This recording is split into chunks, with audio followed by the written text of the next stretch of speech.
What is going on, guys? Mr. Basie here, and today we're going to be talking about some Halo 5 Guardians content, or, well, theoretical content, I'll say, because I recently watched an IGN multiplayer demo, and I spoke about this in my Halo 2 Anniversary Let's Play. It just kind of came to mind when I saw this freaking epic Banshee in the mission, right? So, you know, I saw it and I was like, hey, you know, I saw them spawning with weapons in that Halo 2 in that Halo 5 Guardians little multiplayer demo they did. So that brought up the question, is like, wouldn't it be really cool if we could have not only weapon skins on guns, because we've seen that before, but it would be really awesome if we could have our own weapon skins on vehicles, like different kinds of weapon skins.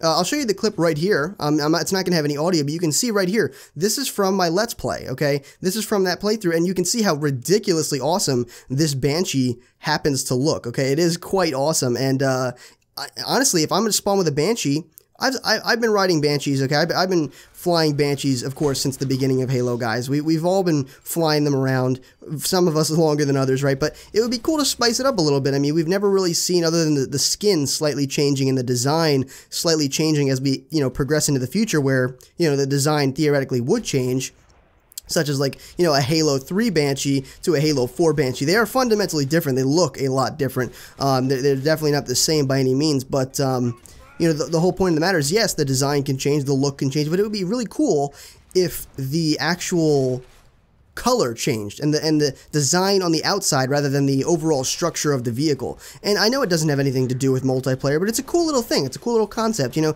I've thrown in you know, camo discussions in the past where, you know, I would like to see more camos in, you know, Halo, more variations, you know, really have them push for weapon camos in the future, like with DLCs and stuff. I've talked about all of this before. I'll leave a couple of links in the outro for you so you can check them out if you'd like to. I made a specific commentary talking about what I think should be included in a DLC for any game, really, and one of the biggest things is camos. It's nice to have that in your game. It's nice to play with some variation and spice it up a bit. I mean, we had camos very briefly in Halo 4, okay? It was a slight, you know, push for 343. They had a few camos in there, and what was interesting to me is that for some weapons, they had more camos than others, specifically the assault rifle. They had, I venture to say 4 to 5 camos on the assault rifle, like gold, the blue tiger stripe, the blood one, which was like, I think, shark or something. It was like a shark with blood on it.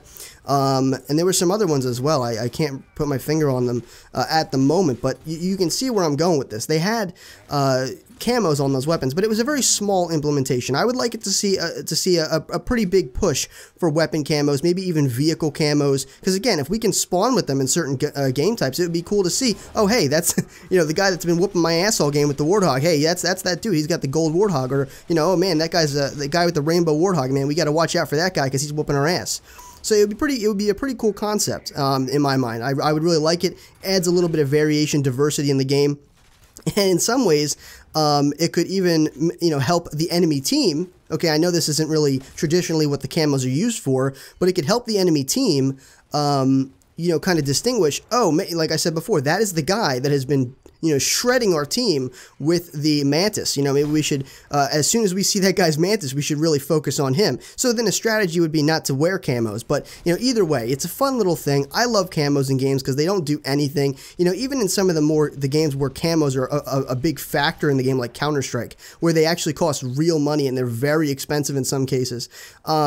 You know, I like that idea. You know, it's cool. It's like a prestigious thing to have camos in that game, and it doesn't affect the gameplay whatsoever. It may affect the way a player views you, because that's just kind of how the game has grown over time, but it doesn't affect your skill, doesn't affect how you play. It's just a nice little fun thing to have. It's something that everyone can enjoy aside from the game, you know what I mean?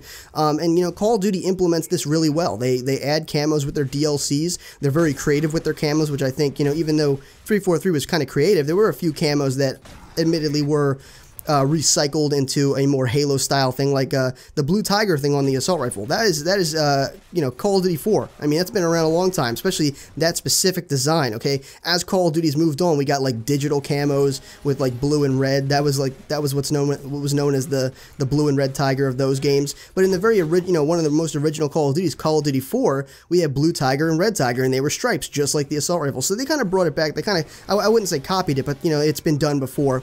You know, gold on a weapon, been done many times, specifically by the Black Ops series.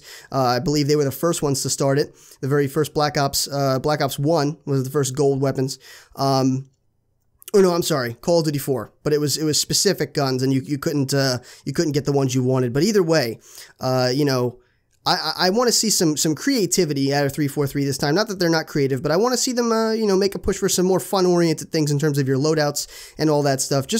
Just because, you know, from a social standpoint, I think that really adds to it. There's a lot of people that enjoy their camos from Call of Duty, that enjoy camos from Counter-Strike. It's another aspect to the game that's pleasing, and from a, you know, a developer standpoint, I would want to put as many camos in my game as possible. Creative, some recycled, maybe as like Easter eggs, like again, like the Call of Duty 4 Blue Tiger. In my mind, that was kind of like an Easter egg. Maybe it wasn't an intended Easter egg, but it looked a lot like the Call of Duty 4 camo, Blue Tiger. So I would want to include as many of those as possible, simply because it attracts other players from other games. You know what I mean? It's a fun thing. It's all fun and games with that particular concept. So I would like to see it on vehicles. I'd like to see some creativity with weapon camos and see what they can come up with. I've even thrown some crazy ones in the past that I know I have never seen. Okay, when you think of diamond camo, I brought this up in that what should be included in a Halo 5 DLC commentary. You know, I talked about diamond camo.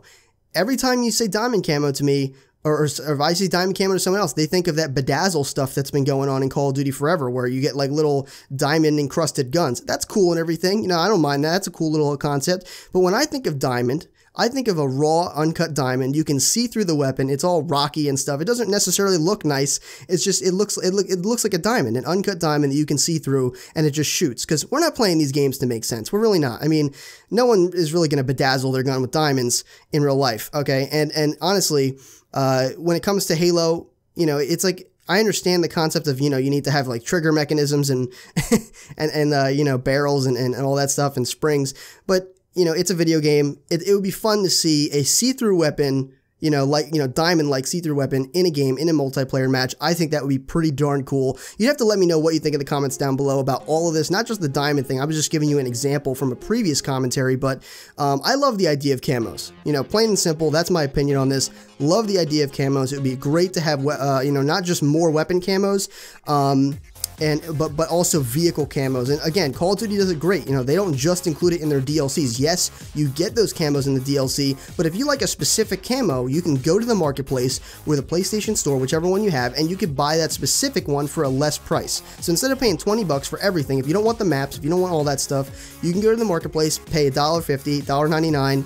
pick up that camo, and you're good to go, you know, if you really like it. So let me know what you're thinking about all this in the comments down below, guys. Rate the video what you think it deserved, and if you'd like to become a Sage in training, make sure you subscribe today. This has been Mr. Basie, your favorite Sage, and as always, I'll see you in the next video.